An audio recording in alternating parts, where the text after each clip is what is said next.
Hello दोस्तों, स्वागत है मेरे इस यूट्यूब चैनल पर जिसका नाम है फिजिक्स क्लास 937। दोस्तों, इससे पहले के कुछ लेक्चर्स में हमने आवेशों के बारे में बताया, आपको इलेक्ट्रिक फील्ड, गॉस प्रमेय, ये सारी चीज़ें हमने आपको ऑलरेडी बता दी है। अब जो दूसरा चैप्टर है जिसका नाम है वैद्युत विभव, उसको हम लोग पढ़ेंगे और ये चैप्टर बहुत ज़्यादा इम्पोर्टेंट है। ऐसा क्यों? ये जैसे वैद्युत विभव तो एक चैप्टर है ही, ये काम आएगा संधारित्र को समझने में, और उसके बाद हम लोग इलेक्ट्रिक करंट वाला जब चैप्टर पढ़ेंगे तो वहाँ पर भी इसका यूजेज आएंगे। तो इसका अर्थ ये है कि 3 चैप्टरों का ये समावेश है, एक तो खुद वैद्युत विभव, दूसरा संधारित्र और तीसरा इलेक्ट्रिक करंट। तो आप समझ सकते हैं कि ये कितना इम्पोर्टेंट है। और ये जो चैप्टर है हम लोग बहुत ही डिटेल में धीरे धीरे समझेंगे, कोई जल्दबाजी नहीं, ठीक है। तो देखो, वैद्युत विभव क्या है, हेडिंग है वैद्युत विभव। तो वैद्युत विभव बेसिकली एक उपदेशक है। उपदेशक का मतलब क्या हुआ कि उपयुक्त मार्ग होने पर आवेश किधर से किधर की तरफ प्रवाहित होगा, स्थानांतरित होगा, उसकी दिशा को ये बताता है, उसकी दिशा को बताता है। जैसे मान लीजिए कि ये वायर है, ठीक है, ये जो पॉइंट है इसका वैद्युत विभव VA हमने मान लिया, और जो ये पॉइंट B है इसका वैद्युत विभव हमने VB मान लिया। अब यदि वैद्युत विभव VA बड़ा है VB से, तो इसका अर्थ ये होगा कि जो आवेश हैं वो इधर की तरफ ऐसे प्रवाहित हो रहे होंगे, या यूं कहें स्थानांतरित हो रहे होंगे, ठीक है। तो इसकी डेफिनेशन देखिए, वैद्युत विभव किसी चालक का वह भौतिक गुण है जो उपयुक्त मार्ग होने पर आवेश के प्रवाह की दिशा को बताता है, या यूं कहें कि धारा की दिशा को बताता है। क्लियर हुआ? अब जो डेफिनेशन हमें इस चैप्टर में आगे बढ़ने के लिए फायदेमंद होगी, उस डेफिनेशन को देखते हैं। देखो, या फिर हम इसको बोल सकते हैं कि किसी एकांक धन परीक्षण आवेश को अनंत से किसी अन्य आवेश के क्षेत्र में लाने पर वाह्यकर्ता द्वारा जो कार्य किया जाता है उसको हम लोग वैद्युत विभव कहते हैं। अब ये कहाँ से लोचा आ गया? देखो, एक बात इसमें आई है अनंत। अनंत मीन्स यहाँ पर क्या, अभी मैं बताऊंगा। पहले देखो, ये कोई आवेश है, ये कोई आवेश है Q, जो कि बिंदु O पर स्थित है। इसका क्षेत्र बिंदु A तक है, ठीक है, मतलब कि यहाँ से इतना ये स्फेरिकल एरिया में इसका प्रभाव हो रहा होगा, ठीक है। अब इसके क्षेत्र से बाहर, इसके क्षेत्र से बाहर किसी अन्य बिंदु इस जिसको अनंत हम लोग बोल सकते हैं। क्यों? क्योंकि इसके क्षेत्र की तुलना में यह काफ़ी दूरी से आ रहा है, काफ़ी ज़्यादा दूरी है। इसकी कंपैरिजन में ये जो डिस्टेंस है वो काफ़ी दूर है, बहुत ज़्यादा है, इसलिए उसको हम लोग अनंत नाम दिए हैं। क्लियर हुआ? तो इसकी तुलना में, इसके क्षेत्र की तुलना में ये जो डिस्टेंस है काफ़ी दूरी है, इस ज़्यादा है, इसलिए हम लोग इसको इन्फिनिटी मान लेते हैं, ठीक है। तो अनंत से किसी अन्य आवेश, सूक्ष्म धन परीक्षण आवेश, Q0 को हम लोग क्या बोलते हैं? सूक्ष्म धन परीक्षण आवेश। सूक्ष्म धन परीक्षण आवेश क्या होता है? ये बहुत ही छोटा आवेश होता है। इसका स्वयं का जो क्षेत्र होता है वो लगभग नगण्य हम लोग मानते हैं, ठीक है, क्योंकि बहुत छोटा होता है। तो इसको हम लोग अनंत से लेकर आ रहे हैं इस आवेश के क्षेत्र तक, जिसको हम लोग बिंदु P मान लेते हैं, ठीक है। यहाँ तक जब हम लोग लाएंगे तो सोचो, पहले तो हम लोग जब इसको ये लाना स्टार्ट करेंगे, मान लीजिए यहाँ तक लाए, तो इसका थोड़ा सा प्रभाव इस पर आने लगा, थोड़ा सा, मतलब क्या है कि ये भी प्लस चार्ज है, ये भी प्लस चार्ज है, ठीक है। तो जैसे जैसे हम लोग इस के तरफ लाएंगे, ये क्या होगा, इसको प्रतिकर्षित करेगा, मतलब कि दूर भगाएगा, ठीक है। लेकिन हम लोग इससे अगर ज़्यादा फोर्स लगाएंगे थोड़ा सा, और तब जाकर हम लोग इसको और पास लेकर आएंगे। लेकिन जैसे जैसे पास लाएंगे वो और ज़्यादा फोर्स लगाते रहेगा। मतलब क्या है कि हम लोग इसके विरुद्ध और इससे ज़्यादा जब फोर्स लगाएंगे और उसको विस्थापित करेंगे, यहाँ तक लाएंगे, तब जाकर ये आवेश आएगा। मोटी मोटी बात यह है कि हमें इस आवेश को लाने के लिए यहाँ तक कार्य करना होगा। क्यों? क्योंकि इसको हम लोग लाएंगे, विस्थापित भी करेंगे और फोर्स भी लगाएंगे, क्योंकि ये भी तो फोर्स लगा रहा है, इसके विरुद्ध हम लोग लगाएंगे, तो बेसिकली कार्य किया जाएगा। तो जो कार्य किया गया वाह्यकर्ता द्वारा, जो बाहर से बल लग रहा है उसके द्वारा जो कार्य किया गया यहाँ तक लाने में, उस कार्य को ही हम लोग क्या कहते हैं? वैद्युत विभव कहते हैं, ठीक है। तो चलिए देखिए, माना एकांक धन परीक्षण आवेश Q नॉट को आवेश Q के क्षेत्र में लाने पर, आवेश Q के क्षेत्र में लाने पर, जो कि बिंदु P है हमने निर्देशित किया है, वाहकर्ता द्वारा जो कार्य किया गया, हमने मान लिया कि W है, मान लीजिए कि इस आवेश को यहाँ तक लाने में W कार्य किया गया, ठीक है। तब बिंदु P पर वैद्युत विभव, तो यहाँ पर वैद्युत विभव क्या होगा, V is equal to W upon Q naught, ये याद रखना, V is equal to W upon Q naught. तो यहाँ पर जो वैद्युत विभव उत्पन्न होगा वो होगा W upon Q not, W upon Q not, जहाँ W क्या है भैया, वो वाहकर्ता द्वारा कार्य है। क्लियर हुआ? अच्छा सर, अब इसका अगर मात्रक देखा जाए, मात्रक यूनिट, तो क्या यहाँ से लिख सकते हैं, कार्य का क्या होगा, जूल और कुलाम, इसका तो जूल पर कुलाम, या इसी को हम लोग बोलते हैं वोल्ट, क्या बोलते हैं, वोल्ट। अच्छा सर, ठीक है।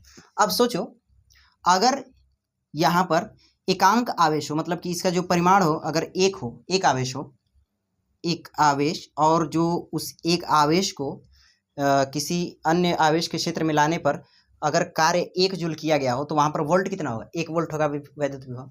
तो हम लोग 1 वोल्ट की डेफिनेशन क्या देंगे, 1 वोल्ट कब होगा, यदि किसी सूक्ष्म धन परीक्षण आवेश को, यदि किसी सूक्ष्म धन परीक्षण आवेश को, ठीक है, जिसका परिमाण कितना है, जिसका परिमाण 1 है, को लाने पर किसी अन्य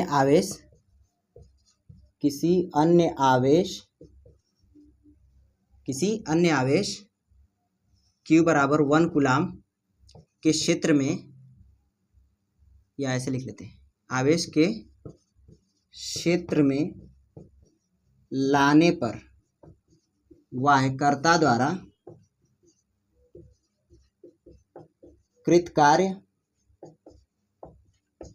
1 जूल हो, तो उस बिंदु पर उत्पन्न वैद्युत विभव 1 वोल्ट होगा। क्लियर हुआ, 1 वोल्ट होगा। अच्छा सर, ठीक है, तो हम लोगों ने इसकी यूनिट देख लिया। अब इसका जो विमीय सूत्र है वो भी देख लेते हैं, ठीक है ना। इसका विमीय सूत्र क्या होगा, विमीय सूत्र डायमेंशन, तो हमने देखा V is equal to W upon Q naught आया, ये आया कब के लिए फॉर्मूला है, ये किसी एकांक सूक्ष्म धन परीक्षण आवेश को अनंत से किसी अन्य आवेश के क्षेत्र में लाने पर जो वाहकर्ता द्वारा कार्य किया जाता है उसे ही हम लोग क्या कहते हैं, वैद्युत विभव कहते हैं, जो कि इस तरीके से हम लोग रिप्रेजेंट करेंगे, ठीक है। तो इसका क्या होगा यूनिट, जूल पर कुलाम, या इसको वोल्ट बोलते हैं, है ना, ये तो इसका यूनिट हो गया। हमें इसका क्या चाहिए, विमीय सूत्र चाहिए। हम लोग जानते हैं कि work is equal to force into displacement, ठीक है, फोर्स इंटू डिस्प्लेसमेंट। तो फोर्स का क्या होता है, MLT-2, और ये जो डिस्प्लेसमेंट है उसका L, ठीक है। तो क्या हो जाएगा, ये ML²T-2, ये वर्क का हो गया। तो यहाँ पर रख दो भैया, V is equal to ML2T-2 upon Q का AT हो जाएगा, कैसे, I is equal to Q/T होता है ना, Q/T होता है, तो Q is equal to I और ये T, और ये इसका जो डायमेंशन होता है वो A से हम लोग रिप्रेजेंट करते हैं, तो Q की जो डायमेंशन हो जाएगी वो क्या हो जाएगी, AT, तो ये हो गया AT, ठीक है। तो ओवरऑल इसका जो डायमेंशन आएगा वैद्युत विभव का वो हो जाएगा ML2T-3 और ये A-1, ये इसका विमा हो जाएगा, ठीक है, ML2T-3 A-1, ठीक है। ये तो इसकी विमा हो गई, ठीक है। अब इस पर एक क्वेश्चन कर लेते हैं, उसके बाद हम लोग आगे बढ़ेंगे, ठीक है। देखो,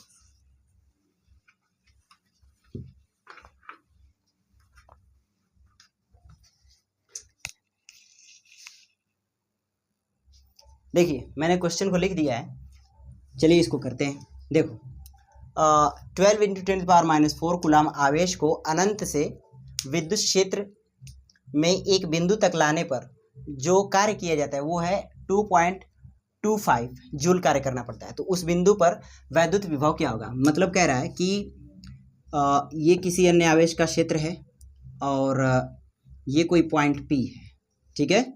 इनके बीच की जो डिस्टेंस है वो हमने R मान लिया, मान लो उसमें क्या है ना। और ये कोई आवेश, ठीक है, इन्फिनिटिव से हम लोग ला रहे हैं, ठीक है। बार बार बोल रहा हूँ, ये इन्फिनिटिव कोई ऐसा पॉइंट है जो इनके क्षेत्र की तुलना में काफ़ी डिस्टेंस है, इसलिए हम लोग इस इन्फिनिटिव को बोल रहे हैं, ठीक है ना, और कोई बात नहीं है, ठीक है। तो ये जो आवेश है इसका परिमाण हमें दिया है 12 × 10⁻⁻4 कूलाम, ठीक है। इसको यहाँ तक लाने में जो कार्य किया गया है W = 2.25 जूल है, ठीक है। तो यहाँ पर हमें वैद्युत विभव की गणना करनी है। हमने अभी फॉर्मूला पढ़ा कि अगर किसी आवेश को अनंत से किसी अन्य आवेश के क्षेत्र में लाया जाता है तो उस बिंदु पर जो वैद्युत विभव होता है वो उस वायकर्ता के द्वारा किया गया कार्य और उस आवेश के परिमाण के बराबर होता है, ठीक है ना। वैसे परिमाण क्या ठीक ही है, ठीक है। तो W कितना दिया है 2.25 अपॉन ये Q 12 × 10⁻⁻4, इसको सॉल्व करेंगे आंसर आपको मिल जाएगा, ठीक है।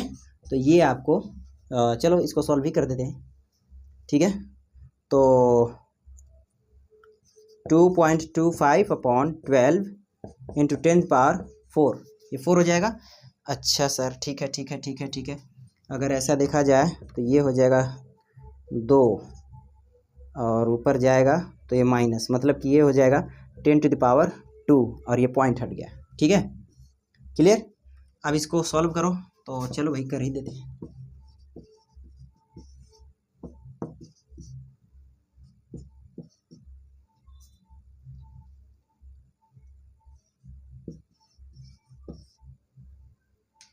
तो 15 में से 8 जाए 7 और ये पॉइंट लगाया 0 आया, 12 × 6 = 72, 60, ठीक है।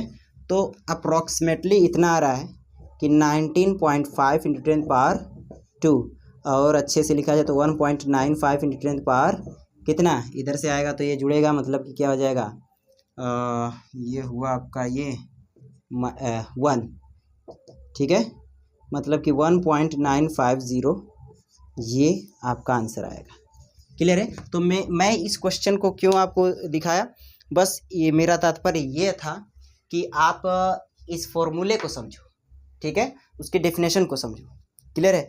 अब हम लोग देखते हैं कि वैद्युत विभवांतर क्या होता है। देखो भाई, एक्चुअली में जो वैद्युत विभव है वो वैद्युत विभवांतर का एक रूप है। मेन जो था वो वैद्युत विभव ही वैद्युत विभवांतर ही था। वैद्युत विभव तो उसका एक रूप है, मेन वैद्युत विभव। तो आइए हम लोग अब वैद्युत विभवांतर को समझते हैं, ठीक है।